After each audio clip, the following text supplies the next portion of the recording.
Miku im i çmuar, nëse Jezus Krishti është Zoti dhe shpëtimtari i jetës tënde, mos kërko që tifozat e Ferrit, lojtarët e Ferrit të jenë tifozat e tu. Ata nuk do jenë kurrë, miku im i çmuar, tifozat e tu.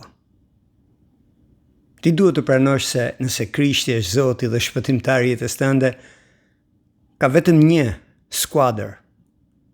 Kjo skuadër është Perëndia i gjithë pushtetshëm, atë birë frymë e shenjtë, me të gjithë engjëjt, kerubinët, me të gjithë qeniet qiellore. Edhe do doja të inkurajoj, do të thënë, duke thënë, të lutem, mos u dekurajo kur ti shikon që njerëz të fyen, të shajnë, të poshtrojnë.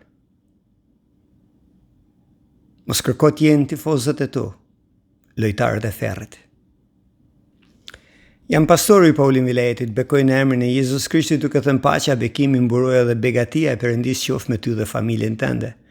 Çdo ditë të premte te qendra krishtere shqiptare në orën 18:30 të rruga Zenel Baboçi numër 37 në Tiranë, ne mlidhemi për ta adhuruar Perëndin. Nëse je nga Tirana, të lutem eja, sepse unë jam pastor aty. E nëse je nga Bilebrazhdi, çdo ditë të diel në orën 11 te qendra krishtere në Bilebrazhdi, eja dhe bëu pjesë sepse edhe aty jam pastor. Deri në videon tjetër, paqja e Zotit qoftë me ty. Miropafshim.